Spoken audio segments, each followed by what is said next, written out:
Japanese immigrants were coming over and they were buying a lot of that land for very cheap and actually turning a profit because they were bringing techniques that they had learned in Japan.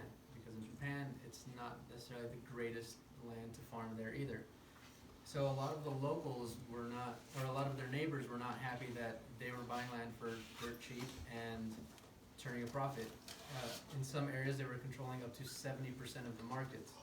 So you start to see a lot of these segregations happening, where usually when you think of segregation, you think of what was happening in the South, but here on the West Coast, it was mainly towards the Asian community.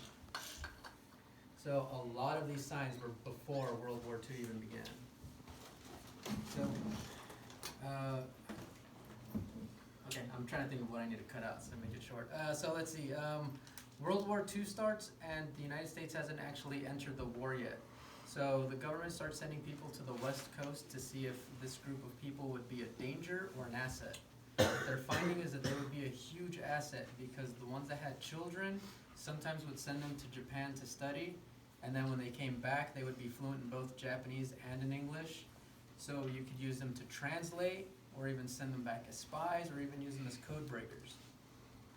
So as this report is making its way up to the president, there is one section in there that has, I believe it's one sentence long that says that they didn't enter people's homes, and that's where the general started latching on to that part of the report that says, oh, they must be hiding something. They must be really good because they didn't see anything, so what are they really hiding? Pearl Harbor happens, and then they pass Executive Order 9066, which eventually led to the emergency evacuation of people of Japanese ancestry that are both native, or that are both alien and non-alien. You'll see a lot of terminology like that. So what does alien mean to you guys? And what does non-alien mean? Non-foreign. Right, so it was essentially a way for them to say U.S. citizens without outright saying it, and having a lot of people be upset that why are they rounding up U.S. citizens? So they start putting up flyers like this all up and down the coast, and in some cases people are given 2 weeks, and others just 2 days, where the head of the household has to go and meet in these certain areas and get further instructions. When the head of the household goes to these areas, they are now given a family number. This would be similar to, say, a driver's license number or a social security number, but this one is designated for your entire family. So this wouldn't be things that you just put on your suitcase so you wouldn't lose your suitcase. Some people actually like to wear them. You can see in this picture up here.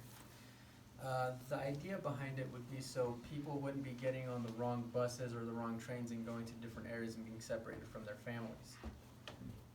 So once people found out that they started, that they had a limited amount of time before they were all moved to what was essentially, what ended up being the relocation centers, they started to sell everything they could.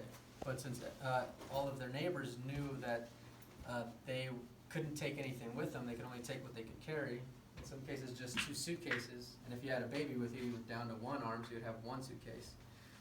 So they were lowballing them on everything that, so if you wanted, some people sold their properties to their neighbors for $1 in the hopes of getting it back after the war for $1.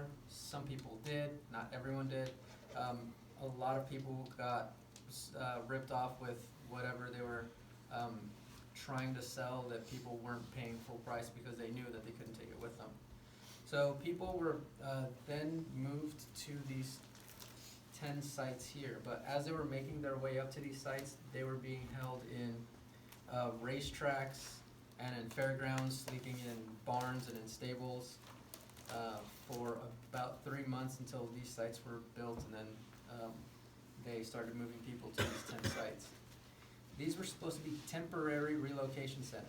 The idea being that once this population is away from the coast, they would no longer be considered a threat.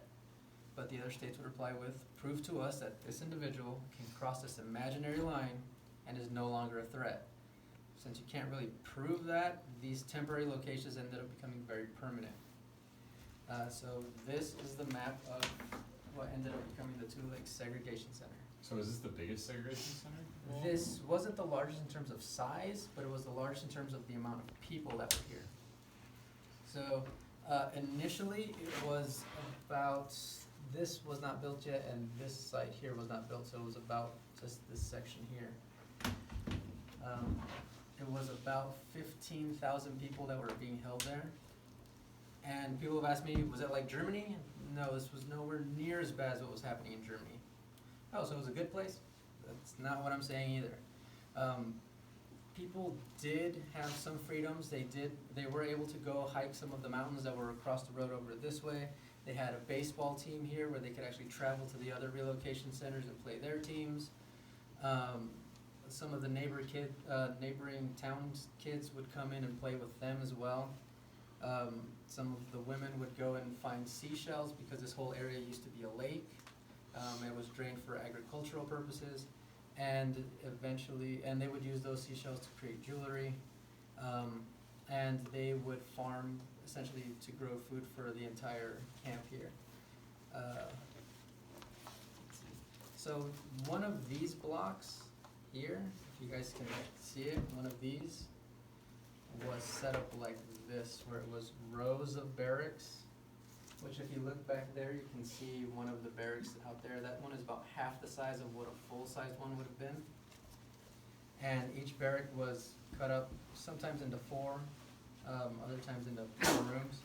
But there would be, if you had a family, you could probably keep your family together, but if you were, say, a single male, it would probably throw you in with a bunch of other single guys. And they would keep anywhere from 4 to 6 people in one of these rooms. One of these rooms was just 20 by 20, so it's a very small space for a large group of people. So 2/3 of the people being held in these sites were U.S. citizens. So the military wanted to see if anyone would be willing to fight in the war. So they came out with this questionnaire. There's a lot of arbitrary questions on here, like what newspaper subscription you have, but there's only 2 that matter. Number 27 is basically, are you willing to join the armed forces? And 28 is basically, are you willing to denounce the Japanese emperor? But if you actually read it, it's 4 questions in one, and it can get kind of confusing. So this was supposed to be given to U.S. citizens that were male, that were 17 to 35, which was the draft age. But the people running these sites thought, if this is good enough to prove that they're loyal and can join the armed forces, then this is good enough to prove that they're loyal, and now we can move them across state lines. So this was given to everybody that was 17 and older. Problem is, if you ask someone that's 90 if they want to join the army, they're probably not going to say yes. Some people that were Japanese citizens couldn't read English, and they were thinking that number 28 was asking them to sign away their citizenship. Other people were just pacifists and wouldn't have fought anybody, and other people, since they did have jobs here, they were farmers, doctors, and other various jobs. If they were the ones providing for their family, and if they were to go out to go fight in the war, there would essentially be nobody taking care of their family. But this questionnaire did break up a lot of families, since some people thought that we needed to do our patriotic duty, we need to prove that we're U.S. citizens, and we need to do everything we can to prove that. On the other side, you would have people that say, no, how dare you throw me in a camp like this and then go ask me to fight in your war? No, obviously I'm not going to fight. So if you answered yes, yes, you were considered loyal. If you answered anything else, whether you refused to answer, whether you answered no, no, yes, no, or even if you put yes, yes, if I'm allowed to leave the camps, all of those people were considered disloyal. So some of the other 9 realized that people were having trouble with these questions and changed it to be very easy to be understood to something akin to, are you willing to obey all U.S. laws? Very easy to understand compared to how this is written. Tulelake did not change the questionnaire. So this had the highest percentage of people that were not yes, yes. It was about 42%. So this place got designated the site for the segregation center. It became a segregation center, more fences went up, more guard towers went up, and this place became very prison-like at that point. People were now no longer allowed to go out on hikes or go and leave the facilities. That is when the population exploded and became almost 19,000 people held here. So the previous year, they were growing so much food here that they had contracts with 3 other relocation centers to send a specific amount of food. The next year, the questionnaire comes out, the population explodes. They're still sending the exact same amount of food out. So the food is now being rationed here. There's not enough to go around. So the farmers are upset and they want to strike. They say they want more food to stay, they want a raise, and they want safer equipment. The reason why they're asking for those other things was if you go into negotiations, you have to be willing to give something up. They can give up the raise and the equipment, but they need food to stay. The next day, administration comes out and fires everybody. They start sending messages to the other 9 relocation centers. Tulelake needs help harvesting. Send whoever you can. So farmers here were being paid about $12 a month. What they were offering people was $1 an hour. So you could essentially earn in one day what you would normally earn in a month. So people started coming down, and rather than keep them here and find out that their strike breaker is actually hurting the people here, they kept them at Camp Tulelake. So we are right here in the town of Tulelake. The segregation center is about over here in the town of Newell, and Camp Tulelake is over here. This was originally a civilian conservation corps camp used in the 30s, but during World War II there weren't enough people volunteering. Are you guys familiar with the civilian conservation corps? People were essentially given jobs by the government to come out here and build roads and things like that to get skills and get paid. And send most of that money back to their families so they could survive and basically make it through the Great Depression. So not enough people were volunteering to join that during World War II, so this was essentially used to house those people that were coming in and farming that area, and they never knew that they were actually hurting the people at the Tulelake Segregation Center. So there was more hostility growing here as food was being, there was food shortages, and it eventually led to the foundation of a group called the Hoshidan. This population was people that were very pro-Japanese. They wanted to keep a lot of their customs and culture alive. Some of them were on the more extreme side, where some of them were more joining because they wanted to learn about their culture, learn how to read and write. So the truth for the majority of the people probably lied somewhere in between those two extremes. But they would do things like dress in solidarity, all dress alike, shave their heads, and do exercises in front of administration at the crack of dawn, as that's the only thing they could really do as a form of protest. Eventually it did lead to some riots there, and they did instill martial law in this area.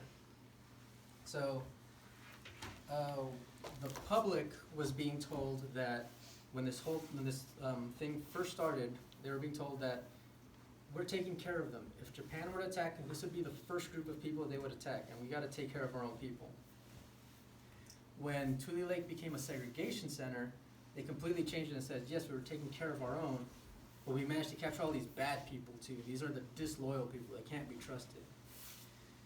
And so eventually they came out with a law that says if your country of origin is in a war with the United States, you can sign away your citizenship and they will ship you back to your home country. So what people here are being told is that nobody wants you here. There's nothing for you here. No one will hire you, no one will sell you a home, no one will help you. So the only chance for survival you have is to sign away your citizenship and they will ship you back to your home country. So people started signing away by the thousands. It was about 8,000 people, I believe, that signed away their citizenship.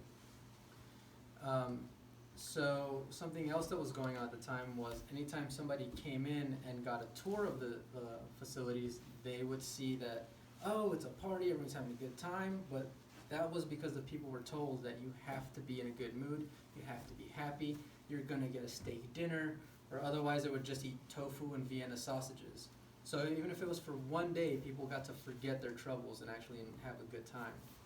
So everyone that comes in sees that it's a party, they're having a good time, they're eating steak, they're eating better than I'm eating, and that's what gets reported over and over and over again. So now what the public is hearing is that not only are they being taken care of better than the average citizen, but they hate us so much that they're willing to sign away their citizenship so they can go back to Japan and then come back here and fight us. And that's what everyone is being told, and that's the only news that the locals hear about the people here. So a lawyer from San Francisco named Wayne Collins, are you guys familiar with him? Nobody? Okay. He hears this and it just doesn't make sense. If it's a party in there every day, why are they signing away their citizenship? So he gets a court order that lets him go wherever he wants in the site. He comes in, he gets the fake tour, it's a party, everyone's having a good time, okay, tour's over, time to go. He says, I wanna go to that building, and he points to the jail. So the jail was built when this place became a segregation center. It's the only one of the 10 sites that has a jail. And the jail was supposed to hold 24 people, but there were times where it was holding over 100 people. They would have just the cots lined up against the wall and just stuff people in there. They said, no, it's not a part of the tour, you gotta go. So you see this piece of paper? It says I can go anywhere I wanna go. If you don't let me in there, I'm gonna go up to Klamath and I'm gonna get a sheriff, I'm gonna get a reporter, and I'm gonna get a photographer. You're gonna let the 4 of us in there. So rather than deal with that, they just went ahead and let him in. He goes in and sees how people are actually being treated. He asks them why are they signing away their citizenships? And they tell him what they've been told. So he tells them, what if I were to tell you that if you want to go to Japan, you can go to Japan. You don't have to sign away your citizenship. If you sign it away, that means you can't come back. On top of that, if you wanted to stay, there are people here willing to help you start your lives over. Knowing that, are you willing to stay? The majority of them did want to stay as they were US born citizens. If they were to go back to Japan, they would be bigger foreigners there than they would be here, as some of them didn't even speak the language. So this lawyer takes on about 2,000 cases to try and get all of their citizenships back. So the war is now coming to an end, and these sites are now starting to close down and they're releasing people. They're given a train ticket to anywhere in the United States, and I believe it was a $20 voucher. But the people that signed away their citizenships are staying here. They're scared to leave. If they go out, they would have no right because they signed away their citizenship. So, on top of that, if everyone goes out, there's no way this lawyer's getting in touch with everybody because they just gone to the wind. So this lawyer's filing injunction after injunction to keep this place open. The government's getting mad. These were supposed to be temporary relocation centers. They weren't supposed to be open for the duration of the war. They're not supposed to be open after the war. Close them down. So they start moving people to Department of Justice facilities. And some people were there for anywhere from 3 to 5 years after the war. Those sites were internment camps. The reason why we don't call this location or these 10 sites internment camps is because technically speaking, internment camps are for non-citizens, where 2/3 of the people here were US citizens. But I always tell people that jail by any other name is still a jail. So eventually in the 70s, eventually that law does get overturned and everybody gets their citizenship back whether they wanted to or not. In the 70s, people start writing books about their experiences here, but people don't really believe them because, you know, I was there, I remember reading the news reports, I drove by there, like, it was a party, this is BS, and especially with the people out of Tulelake because they had the stigma of this is where the bad people are. Of course they're gonna lie. Why wouldn't they lie? Eventually, in the 80s, Ronald Reagan does sign what is essentially an apology letter and tries to financially compensate some of the survivors. The problem was that the people that lost the most were the ones that were the older generation. When they came in here, the family dynamic completely broke down. Little kids were just running around and, well, let me ask you, if you guys wanted to go to school or go hang out with your friends, say go play baseball or something, what would you guys want to go do? If you guys don't say go to school, I'm going to be really upset. But that was the thing, there was no one to really, you know, put any type of punishment to them. They were already, you know, in a segregation center. So kids were literally just running wild, doing whatever they wanted. No one could really stop them. And the first generation immigrants, the administration did not want them to have any political power, so they put their children, the one that were first generation Americanized kids, in charge. And so that completely disrupted the family dynamic. And when those older generations got out of here, they were too old to start over. So they relied on their children to start their life, to take care of them. And those people died well before the 80s. So the ones that lost the most got nothing for their time here. And eventually in 2008, we became a national monument, a part of the World War II Valiant Pacific National Monument. And just this year, we just became our own national monument. That is the super, super, super short version of my 3-hour tour.